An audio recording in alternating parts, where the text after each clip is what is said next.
संस्कृत ज्ञान भंडार में नीतिपर कथाओं और श्लोकों का प्राचुर्य है। संस्कृत भाषा में लिखित मनुष्य जीवन परिवर्तनकारी वाणी को ही सूक्ति या सुभाषित कहते हैं। इन श्लोकों या पद्यांशों में सार्वभौम सत्य को बड़े मार्मिक ढंग से प्रस्तुत किया जाता है।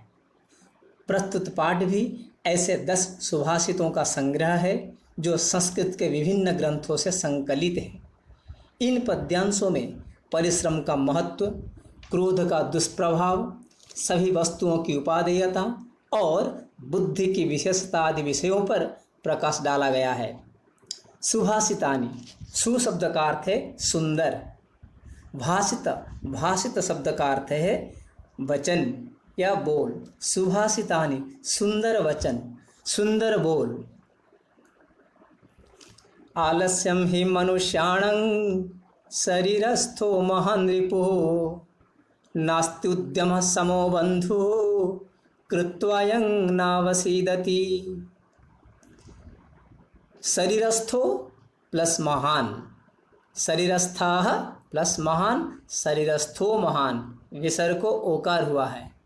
नास्ति प्लस उद्यम सम, नास्ति प्लस उद्यम सम, नास्त्युद्यम सम। उद्यम समो प्लस बंधु, उद्यम समाह प्लस बंधु, विसर्ग को ओकार हुआ है। न प्लस अवसीदति, नावसीदति। शब्दार्थ, रिपु शब्द का अर्थ है दुश्मन अर्थात शत्रु। अवसीदति अर्थात दुखी होता है। उद्यम परिश्रम। अन्य इस प्रकार है, आलस्यम मनुष्याणं शरीरस्थ ही महान् रिपुः अस्ति उद्यमसमः बन्धुः न अस्ति यं कृत्वा मनुष्य न अवसीदति। अर्थात आलस्यम मनुष्याणं शरीरस्थ महान् रिपुः, आलस्य ही मनुष्याणं मनुष्यों के शरीरस्थ शरीर में विद्यमान ही महान रिपु अस्ति, सबसे बड़ा रिपु अर्थात दुश्मन है। आलस्य ही मनुष्यों के शरीर में विद्यमान सबसे बड़ा दुश्मन है। उद्यम सम बंधु नास्ति, इसलिए कवि बता रहे हैं उद्यम सम, उद्यम के समान, उद्यमेन सम, उद्यम सम उद्यमेन सम, बंधु मित्र नास्ति नहीं है। इस संसार में उद्यम के समान, परिश्रम के समान कोई भी मित्र नहीं है। यम कृत्वा, यम जिसे, कृत्वा करके, जिस उद्यम को, जिस परिश्रम को, कृत्वा करके, मनुष्य न अवसीदति, मनुष्य कभी भी दुखी नहीं होता है। अर्थात आलस्य ही मनुष्याणं, मनुष्यों के शरीरस्थ शरीर में विद्यमान सबसे बड़ा रिपु अर्थात दुश्मन है। और उद्यम के समान बंधु नास्ति, उद्यम के समान संसार में कोई भी बंधु नहीं है। परिश्रम के समान मनुष्य के और कोई मित्र नहीं है। परिश्रम ही सबसे बड़ा मित्र है मनुष्य का। यम जिस परिश्रम को कृत्वा करके मनुष्य अपने जीवन में न अवसीदति, कभी दुखी नहीं होता है। गुणी गुणं वेति न वेति निर्गुणो वली वलं वेति न वेति निर्वलः पिको वसन्तस्य गुणं न वायसः करी च सिंहस्य बलं न मूषकः। इसमें निर्गुण, निर्गुणों विसर्ग को ओकार हो गया, निर्गुणों हो गया है। और शब्दार्थ इस प्रकार है, व्यक्ति विद धातु, विद मतलब जानना, व्यक्ति वित्त विदंती, व्यक्ति का अर्थ है जानना, जानता है। पीकः, पीका शब्द का अर्थ है कोयल। वायसः, वायस शब्द का अर्थ है कौआ, काकः। करी, करी शब्द का अर्थ है हाथी। अन्य इस प्रकार है, गुणी गुणं वेति, निर्गुणः गुणं न वेति, वली वलं वेति, निर्वलः वलं न वेति, वसन्तस्य गुणं पीकः वेति, वायसः न वेति, सिंहस्य बलं करी वेति, मूषकः न वेति। अर्थात इस संसार में जो गुणी ही अर्थात गुणवान व्यक्ति गुणम गुण को वेति जानता है। अर्थात इस संसार में गुणवान व्यक्ति ही गुण को पहचानता है, गुण को जानता है। दूसरों के गुण को, दूसरों के महत्व को एक गुणवान व्यक्ति ही पहचान सकता है। किंतु निर्गुण गुणं न वेति, निर्गुण व्यक्ति, निर्गुणी व्यक्ति, गुणहीन व्यक्ति कभी गुण को पहचान, दूसरों के गुण को पहचान नहीं सकता है, दूसरों के महत्व को जान नहीं सकता है। उसी तरह बलि बलं वेति, बलि अर्थात जो बलवान है, बलि ही दूसरों के बल को वेति जानता है। दूसरों के बल के बारे में, बल के महत्व के बारे में एक बलवान व्यक्ति ही जानता है। किंतु निर्बलः न वेति, निर्बलः जो बलहीन व्यक्ति बलम, बल को नहीं जान पाता है, बल को, दूसरों के बल के बारे में उसका ज्ञान अज्ञानी होता है। वसंतस्य गुणं पीकः वेति, कहा जाता है ऋतुओं का राजा है वसंत ऋतु। जब वसंत ऋतु आती है तो पर्यावरण खुशनुमा हो जाती है, हर जगह हरियाली, मतलब नए नए पत्ते फूलों से बाग भर जाते हैं। और इस वसंत महीने का जो महत्व को, उसका गुण को पीक कोयल ही जान जाती है। कोयल अपने मधुर स्वर से परिस्थिति परिवेश को और भी मधुर बना लेती है। अतएव वसंत महीने का जो गुण है, वसंत महीना का जो महत्व है, पीका कोयल ही जानती है। जानकर अपने कुहू कुहू तान से और उस परिस्थिति को और भी सुंदरमय कर देती है। किंतु वायस न वेति, एक कौवा वसंत महीने का गुण को नहीं पहचान सकता है। ठीक उस तरह सिंहस्य बलम करी वेति, जो शेर होता है, सिंह होता है, शेर सिंहस्य बलम करी वेति, जो करी हाथी ही शेर के बल के बारे में वाकिफ होता है। अर्थात शेर के पास कितनी ताकत है, कितना बलवान है, हाथी जानता है। मूसा का न वेति, चूहा को ये पता नहीं होता है शेर का बल क्या होता है। कहने का तात्पर्य है, इस श्लोक में ये बताया गया है कि संसार में जो महत्ववान गुणवान व्यक्ति होते हैं, गुणवान व्यक्ति वो ही दूसरों के महत्व को, दूसरों के गुण को ही पहचानते हैं। दूसरे उस महत्व और गुण के बारे में उनको समझ में नहीं आता है। निमित्तमुद्दिश्य ही यह प्रकुप्यति, ध्रुवं स तस्यापगमे प्रसीदति। अकारणद्वेषी मनस्तु यस्य वै, कथं जनस्तं परितोषयिष्यति। इसमें व्याकरण बिंदु है तस्यापगमे, तस्य प्लस अपगमे। अकारण द्वेषी मनः, मन का विशेषण है अकारण द्वेषी, न कारण अकारण। जनस्तम, जनः प्लस तम, अर्थात विसर्ग को सकार हो गया है।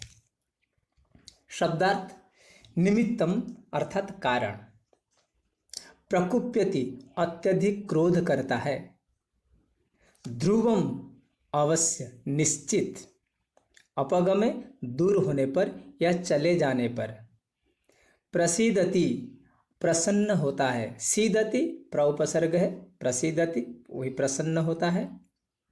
तोषयिष्यति, तोषयति प्रसन्न करता है, परि उपसर्ग है, परितोषयिष्यति मीनिंग अर्थात उसका अर्थ वही है प्रसन्न करेगा। लिट लकार है, परितोषयिष्यति प्रसन्न करेगा। अब अन्वय की ओर चलते हैं। यह निमित्तम उद्दिश्य प्रकुप्यति, स तस्य अपगमे ध्रुवं प्रसीदति। यस्य मनः अकारण द्वेषी जनः तं कथं परितोषयिष्यति। यह अर्थात जो इंसान, जो मानव, निमित्तम उद्दिश्य, निमित्त का अर्थ है कोई कारण, कोई रीजन, अर्थात किसी कारण को लेकर, उद्देश्य उद्देश्य करके लेकर, जो मानव कोई कारण को लेकर प्रकुप्यति क्रोध करता है, गुस्सा करता है, स वह मानव तस्य अपगमे उस कारण के अपगमे दूर हो जाने पर, उस कारण के समाधान हो जाने पर, ध्रुवम प्रसीदति ध्रुवम अवश्य प्रसन्न हो जाता है।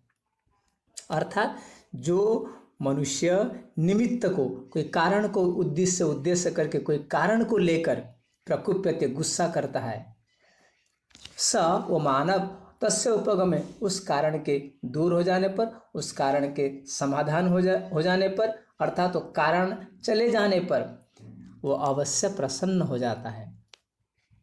यस्य मनः अकारण द्वेषी, किंतु यस्य मनः, जिसका मन अकारण द्वेषी, बिना कारण से द्वेष करने वाला होता है, ईर्षा करने वाला होता है, अर्थात जो मनुष्य, जो मानव दूसरों को बेवजह बिना कारण ईर्षा करता है, द्वेष करता है, वैसे इंसान को जनः, इंसान, तम, वैसे ईर्षा करने वाले, द्वेष करने वाले को कथम परितोषयिष्यति, कैसे प्रसन्न कर सकेगा। अर्थात जो बेवजह बिना कारण दूसरों को ईर्षा करता है, दूसरों को जलता है, दूसरों को द्वेष करता है, ऐसे इंसान को मनुष्य कभी संतुष्ट नहीं कर पाएगा, कभी प्रसन्न नहीं कर पाएगा। किंतु अगर किसी के मन में कोई कारण है, अगर कारण के लिए वो गुस्सा करता है, कारण के लिए वो मन में उसका क्रोध है, अगर वो कारण दूरीभूत हो जाता है, उसका कारण मन से अगर कारण का समस्या का समाधान हो जाता है, तब वो अपने आप प्रसन्न हो जाता है। किंतु जिसके मन में कोई कारण नहीं है, वे बिना कारण बेवजह दूसरों को ईर्षा करता है, जलता है, दूसरों को गुस्सा करता है, ऐसे इंसान को मनुष्य कैसे प्रसन्न कर पाएगा। कथम परितोषयिष्यति, कैसे प्रसन्न कर पाएगा। अर्थात ऐसे इंसान को कभी कोई प्रसन्न नहीं कर सकता है। उदीरितो अर्थ पशुनापि गृह्यते, हयाश्च नागाश्च वहन्ति बोधितः, अनुक्तमप्युहति पंडितो जनः, परिंगित ज्ञान फला हि बुद्धयः। उदीरितो अर्थ, उदीरितः प्लस अर्थ, उदीरितो अर्थ विसर्ग संधि, पशुना प्लस अपि, पशुनापि, हयाः प्लस च, विसर्ग के बाद अगर चकार है तो विसर्ग को षकार होता है, तालव्य स, हयाः प्लस च, हयाश्च। उसी तरह नागाः प्लस च, नागाश्च। परिंगीत ज्ञान फलः, परिंगीत, पर इंगित, परिंगीत गुणसंधि, शब्दार्थ है उदीरित, अर्थ कहा गया, बोला गया। हयः, हयः शब्द का अर्थ है घोड़ा, हयः, हयौ, हयाः बहुवचन में है घोड़े। नाग शब्द का अर्थ होता है हाथी, नागः, नागौ, नागाः। ऊहति, ऊहति शब्द का अर्थ है मतलब अंदाजा लगाना, अर्थात अनुमान लगाना। ऊहति, ऊहतः, ऊहन्ति, अंदाजा लगाया जाता है। इंगित ज्ञान फलः, इंगित ज्ञान फला, संकेतित ज्ञान रूपी फल वाले। अन्य इस प्रकार है, पशुना अपि उदीरित अर्थः गृह्यते, हयः नागा च बोधिताः भारं वहन्ति, पंडितजनः अनुक्तमपि ऊहति, बुद्धयः परंगीत ज्ञान फलाः भवन्ति। अर्थात पशुनापि उदीरित अर्थः गृह्यते, उदीरित अर्थ गृह्यते, उदीरित कही गई बात को गृह्यते ग्रहण कर लेते हैं, अर्थात समझ लेते हैं। कौन? पशुना अपि, पशु के द्वारा भी, अर्थात पशु भी कही गई बात को समझ लेते हैं, कही गई बात को ग्रहण कर लेते हैं। पशु के द्वारा कही गई कोई भी बात को समझ लिया जाता है, अर्थात पशु समझ लेते हैं दूसरों की बातों को, अपने मालिक की बातों को, और समझकर हयाः नागा च बोधितः भारं वहन्ति, जो हयाः घोड़े होते हैं, नागः हाथी होते हैं, हाथी और घोड़े बोधिता समझते हुए अपने मालिक या महावत की बात को समझकर उसी तरह भारं वहन्ति, उस प्रकार अपने भार ढोने के लिए, बोझ ढोने के लिए तैयार हो जाते हैं। अर्थात पशु भी अपने महावत, अर्थात हाथी अपने महावत की बात को या घोड़ा अपने मालिक की बात को समझकर वो भार अर्थात बोझ को ढोने के लिए और उसी तरह तैयार हो जाते हैं। पंडित जन अनुक्तम अपि ऊहति, और जो पंडित होते हैं, पंडित जन ज्ञानी विद्वान पुरुष भी अनुक्तम, अनुक्तम अपि, अनुक्तम न उक्तम, जो बात नहीं कही गई है, अनुक्तम अपि नहीं कही गई बात को भी ऊहति संकेत से समझ लेते हैं।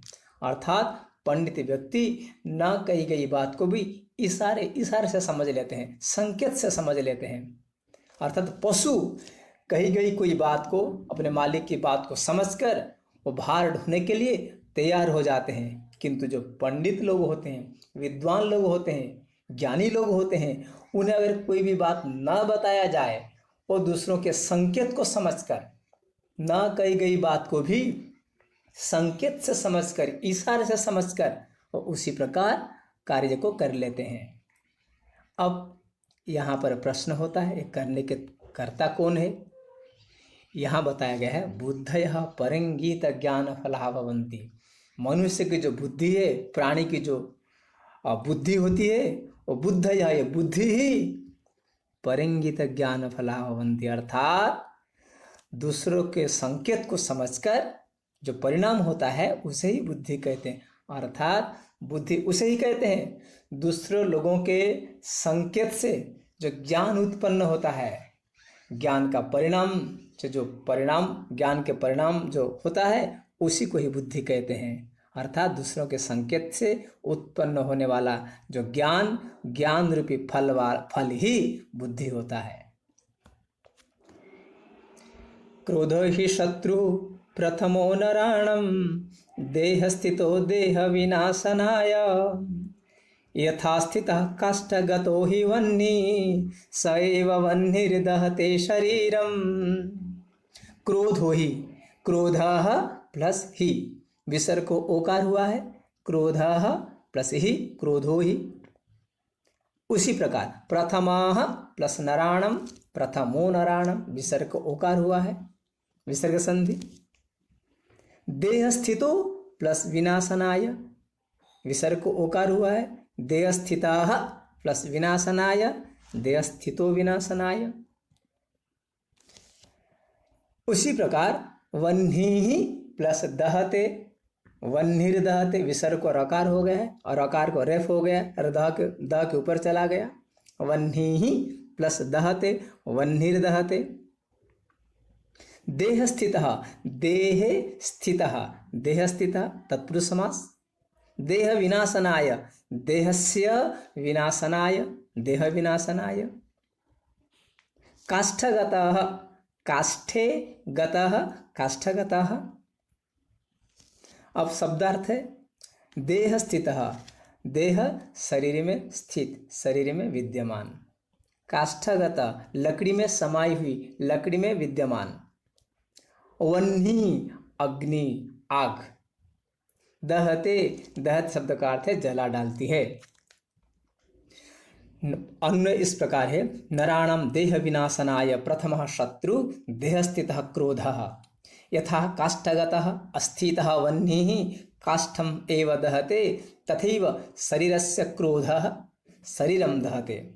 अर्थात नराणम देह विनाशनाय प्रथम शत्रु देह स्थितः क्रोध अस्ति।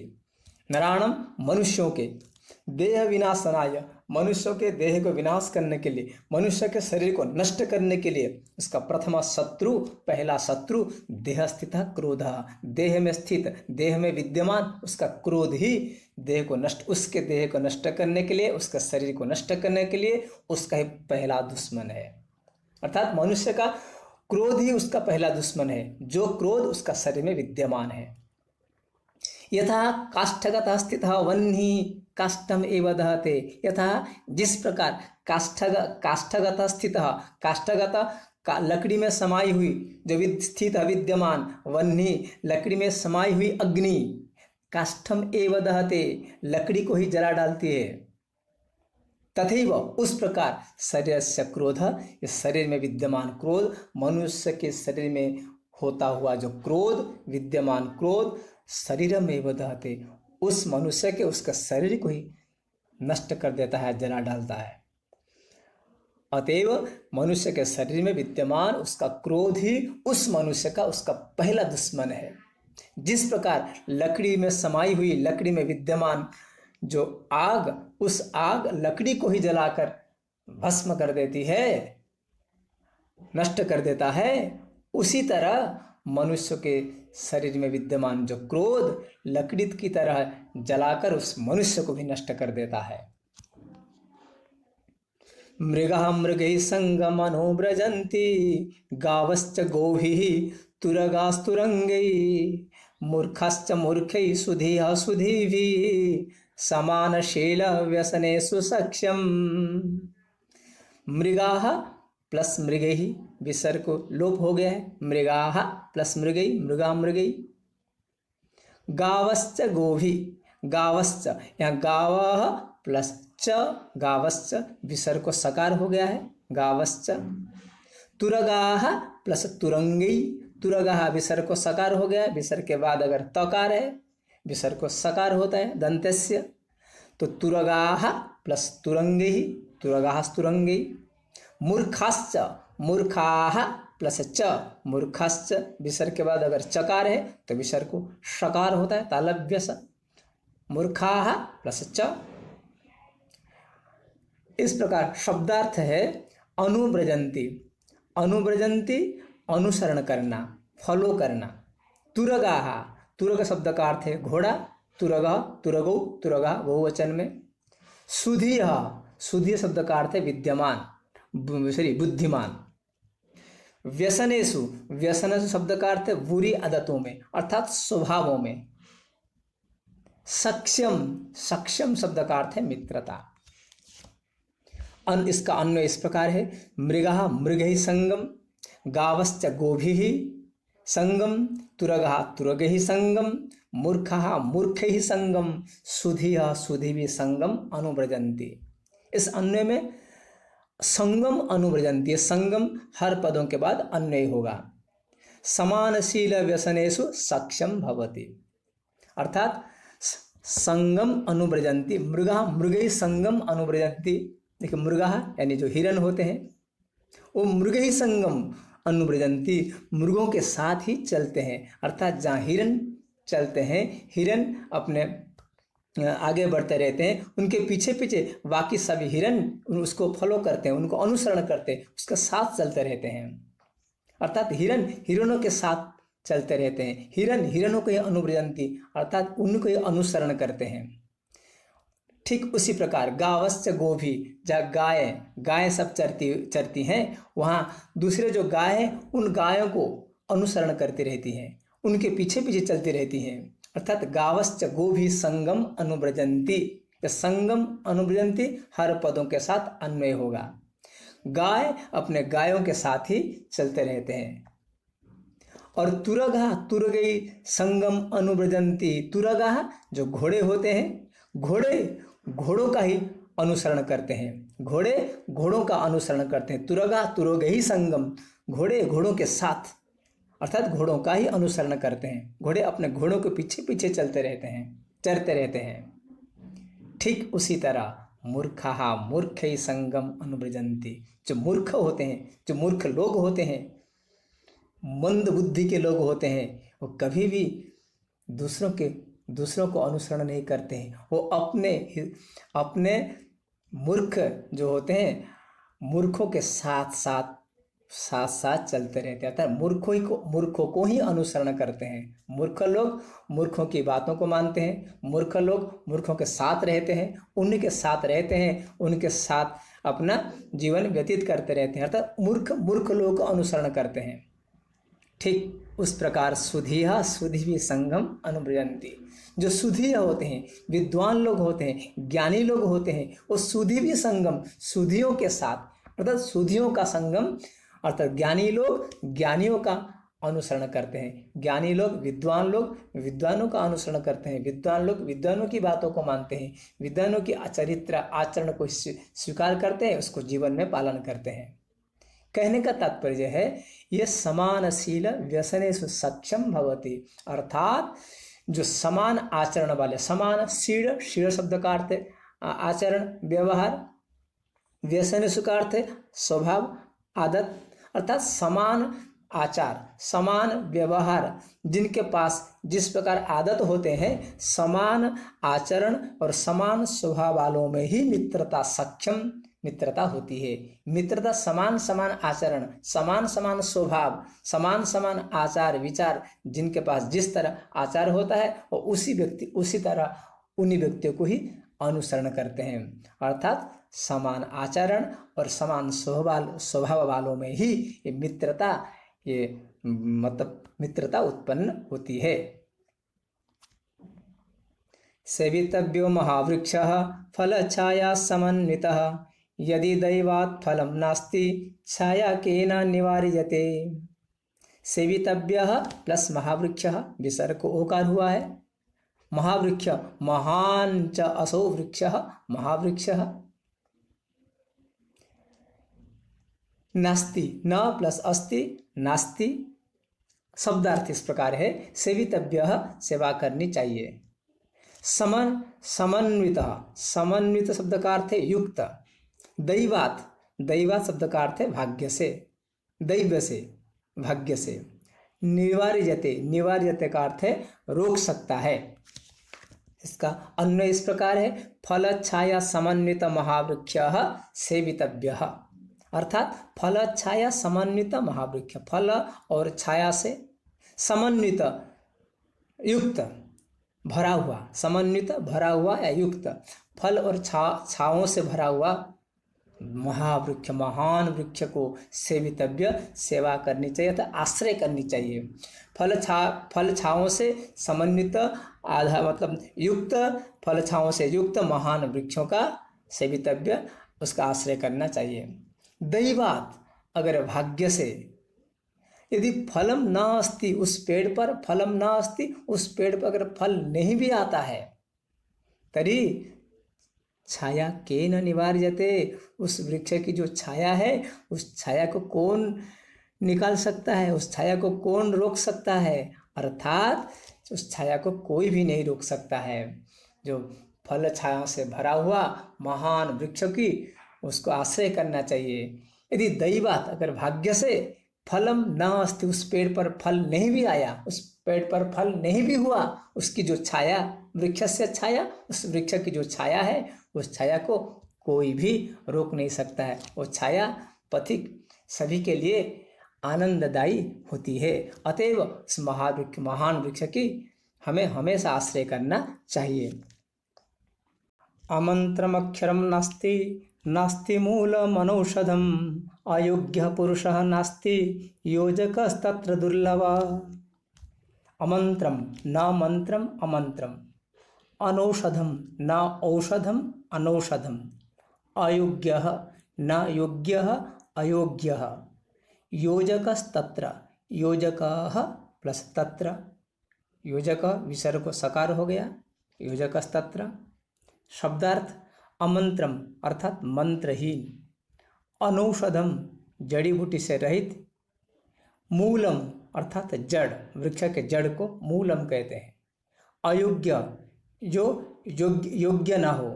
योजक अर्थात जोड़ने वाला, दो पदार्थों को या अनेक पदार्थों को जोड़ने वाला को योजक कहते हैं। अन्वय इस प्रकार है, अमंत्रम अक्षरम नास्ति, अनौषधम मूलम नास्ति, अयोग्य पुरुषः नास्ति, तत्र योजकः दुर्लभः। अर्थात यह कवि बता रहे हैं, संसार में अक्षरम नास्ति, अक्षर नहीं है। किस प्रकार अक्षर? अमंत्रम अर्थात मंत्रहीन अक्षर। इस संसार में ऐसा कोई भी अक्षर नहीं है जो अक्षर मंत्रहीन हो, मंत्र शक्तिहीन हो। अर्थात हर अक्षर मंत्र शक्ति से परिपूर्ण है। अनौषधम मूलम नास्ति, मूलम नास्ति, ऐसा कोई भी मूल नहीं है जो अनौषधम औषध रहित हो। अर्थात संसार में हर मूल, हर जड़, हर वृक्ष के जड़ किसी न किसी औषधीय गुणों से परिपूर्ण है। अयोग्य पुरुषः नास्ति, अयोग्य पुरुषः नास्ति, पुरुष नहीं है। किस प्रकार? न अयोग्य, संसार में कोई भी ऐसा एक व्यक्ति नहीं है जो अयोग्य, जिसे हम अयोग्य कह सकते हैं।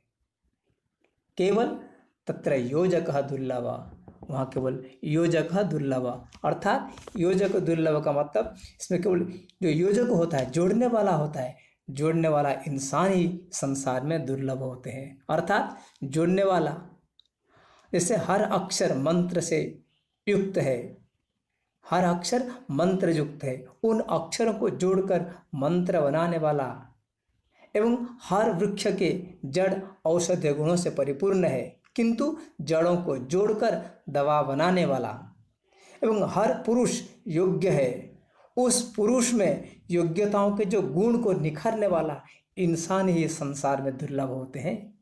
बाकी हर वस्तु योग्य होते हैं, हर अक्षर मतलब मंत्र परिपूर्ण है, हर जड़ औषधीय परिपूर्ण है। इसी प्रकार हर व्यक्ति, हर इंसान भी योग्य है। संपत्तौ च विपत्तौ च महतम एक रूपता उदय सविता रक्तो रक्तश्चास्तमये तथा। महतम प्लस एक रूपता, रक्तश्च अस्तमये, रक्त प्लस च रक्तश्च, विसर्ग को शकार हो गया, रक्त प्लस च रक्तश्च, रक्तश्च प्लस अस्तमय रक्तश्चास्तमय। अब शब्दार्थ इस प्रकार है, संपत्तो समृद्धि के समय, विपत्तो संकट की अवस्था में, महतम महापुरुषों का षष्ठी बहुवचन, एक रूपता एक समान रहना, सविता अर्थात सूर्य। अन्वय इस प्रकार है, महतम संपत्तो विपत्तो च एक रूपता भवति यथा सविता उदय रक्त तथा अस्तमये च रक्त भवति। महतम अर्थात महान लोगों के, महापुरुषों के संपत्ति में अर्थात समृद्धि की दशा में, अच्छी अवस्था में, महापुरुष अपने अच्छी अवस्था में, समृद्धि की दशा में, विपत्तोच और विपत्ति की दशा में, संकट की घड़ी में एक रूपता भवति, उनकी दशा उनकी स्थिति एक समान होता है।